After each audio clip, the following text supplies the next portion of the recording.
अस्सलाम वालेकुम। मैं प्रोफेसर ग़ुलाम अब्बास आपसे मुखातिब हूँ और आप विजुअल आर्ट्स एंड कल्चर देख रहे हैं। नाजरीन, आज हम उर्दू राइटिंग के सिलसिले की एक्सरसाइज नंबर 5 पर कंसंट्रेट करेंगे, जिसमें हम उर्दू के ऐसे हरूफ हैं दाल, डाल और ज़ाल, इनको बाकी उर्दू के जो हरूफ तहजी हैं उनके साथ जोड़कर लिखना सीखते हैं। नाजरीन, ये दाल, डाल, ज़ाल और रे, अड़े और जे, ये यानी दाल की और रे की जो फैमिलीज़ हैं हरूफ की, ये ऐसे हरूफ हैं जिनको हम बाकी हरूफ के साथ अगर पहले लिखेंगे तो ये जोड़कर नहीं लिखे जा सकते हैं।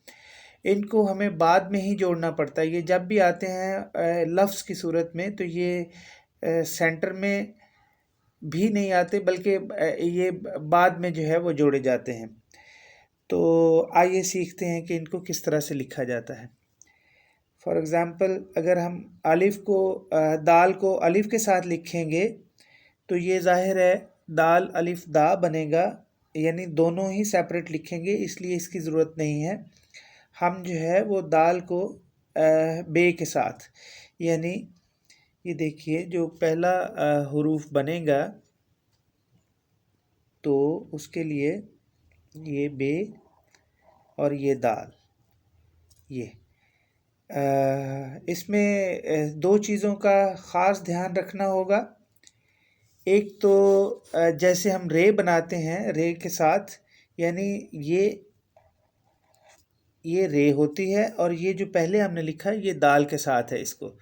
तो ये कोशिश किया जाए कि जो इन दोनों में डिफरेंस रहे। बाज़ औक़ात जो है वो स्टूडेंट वो इनका डिफरेंस जो है वो भूल जाते हैं, तो ये हमें एक ख़ास ज़हन में रखने वाली बात है। और दूसरी चीज़ जो है वो इमेजिनरी लाइन, जो स्क्रीन पर आप देख रहे हैं जिस तरह से, तो उसके बीच में अल्फाज के जो है वो एक इमेजिनरी लाइन चल रही है, हमें उसको फॉलो करना है, यानी हरूफ की शेप को लेना होगा। तो ये जो है वो एक दूसरे लफ्ज़ों में लिगेचर मेकिंग भी इसको कहा जाता है। और उसके बाद जो है वो दाल को जीम के साथ, यानी ये इसको जो है वो बाज़ औक़ात जल्दी में बच्चे यूँ करके भी लिख देते हैं लोग, तो ये नहीं करें। आप कोशिश करें कि जो उसका पैबंद जिस तरह से बनता है उसी को फॉलो किया जाए। जैसे ये बिल्कुल सही है, इसको फॉलो किया जाए। उसके बाद जो है वो सीन के साथ इसको जोड़ा जाए। तो ये सीन, यानी ये सीन के 3 जो है वो दंदाने और उसके बाद दाल। तो कुछ जो हैं वो स्टूडेंट वो सीन को जो है वो कशिश वाली सीन भी लगाते हैं, जैसे ये देखिए ये। तो ये इस वक्त मेरे ख़्याल में जो है वो इसको कंसंट्रेट ना किया जाए, यही सीखा जाए कि सीन जो है वो दंदानों के साथ जो है शोशों के साथ वो किस तरह से लिखी जाती है। और ये ख़ास ख्याल रखा जाए कि इसके शोशे ये 3 ही बनेंगे। सीन लिखें या शीन लिखें तो ये शोशे 3 ही बनेंगे, चौथा बड़ा जो बिल्कुल दाल का होगा। उसके बाद जो है वो स्वाद के साथ बिल्कुल इसी तरह से ये स्वाद के साथ ये। और ये इसमें जो है वो अगेन कुछ बच्चे जो हैं वो इसको यूं करके भी लिख देते हैं जल्दी में, तो ये गलत है। ये जब तक बीच में एक शोशा नहीं आएगा तो इस स्वाद और जो है वो दाल, उसके बीच में जो है वो डिफरेंस नहीं किया जा सकता।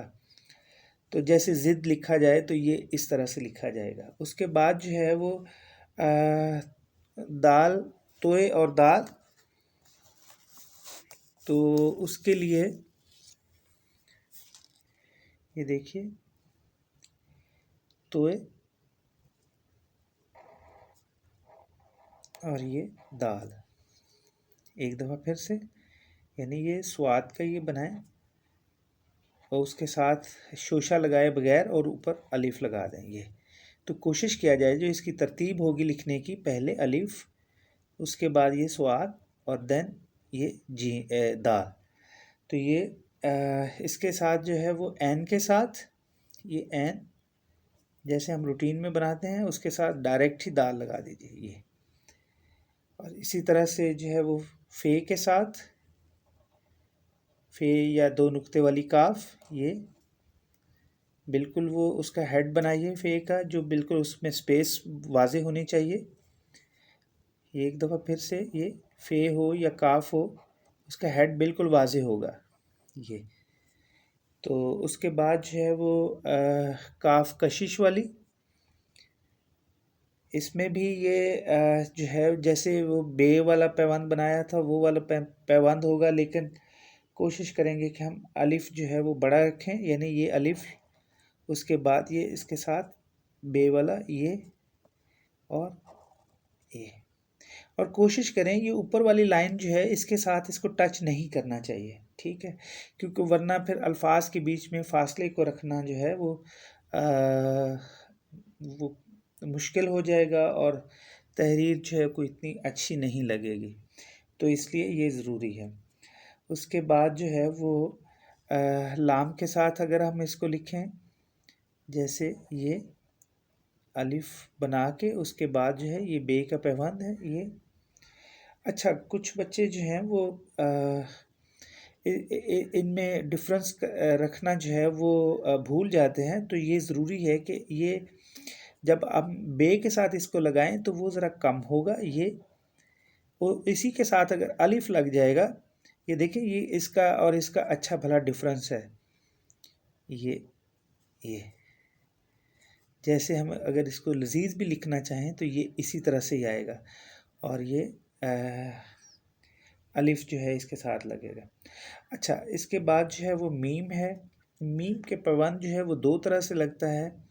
एक तो ये है पैबंद जो हम रूटीन में लगाते हैं, लेकिन ये मेरे ख्याल में ठीक ये भी है, इसको यूं करके भी लोग बना देते हैं, ये दोनों ही ठीक हैं, लेकिन सम टाइम जो है जब ये इसका मीम का हेड बनेगा तो ये इतना सेंसिटिव हो जाता है कि इसको रिकग्नाइज करना मुश्किल हो जाता है कि ये बे के साथ लिखा हुआ है दाल या ये मीम के साथ है, तो उसको वाज़े करने के लिए कुछ लोग जो हैं वो यूं करके भी लिखते हैं, तो ये मेरे ख्याल में इस तरह से भी ठीक है।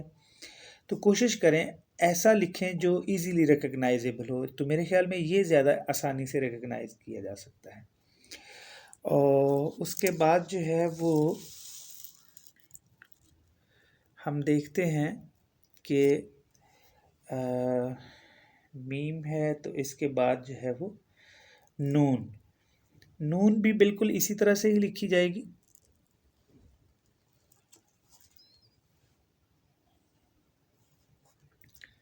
नून बिल्कुल इसी तरह से लिखी जाएगी जैसे हमने मीम के साथ बनाया था, जैसे ये देखिए ये नून ये, या बे के साथ जैसे हमने बनाया था, सिर्फ ये है कि नुक्ता ऊपर लगेगा नीचे नहीं ये।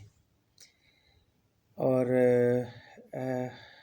हे के साथ भी अगर बनाएंगे तो ये, और इस बे वाला ही पैबंद लगेगा, सिर्फ ये है कि नीचे ये उसकी एक जो वो क्या कि ये एक शेप बनती है ये हॉकी टाइप की, तो ये जो है वो शेप नीचे देना ज़रूरी है। इसके साथ जो है वो जैसे हुद हुद लिखा जाएगा तो बिल्कुल वो इसी तरह से ये और ये।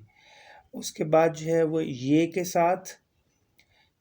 साथ जो है वो लिखने के लिए अगेन यही पैबंद लगेगा, ये बे वाला ही, सिर्फ ये है कि नुक्ते दो लग जाएंगे। तो एक दफ़ा फिर से मैं आपको याद दिला दूं कि ये दाल और रे की ये ऐसी फैमिलीज़ हैं हरूफ की कि इनको अल्फाज के साथ बाकी हरूफ के साथ पहले नहीं जोड़ा जा सकता। अगर पहले जोड़ेंगे तो ये अपनी शक्ल जो है वो बिल्कुल कायम रखेंगे और अलग अलग रहेंगे, तो इसलिए इनको जो है वो बाद में या दरमियान में जो है अल्फाज के जोड़ा जाता है। तो उसके लिए ज़रूरी है अगेन कि हम कोशिश करें कि इसको इमेजिनरी लाइन जो हमने ऊपर दी हुई है उसको फॉलो किया जाए। तो इसके साथ ही आज की हमारी एक्सरसाइज ख़त्म होती है। आप सबका बहुत शुक्रिया।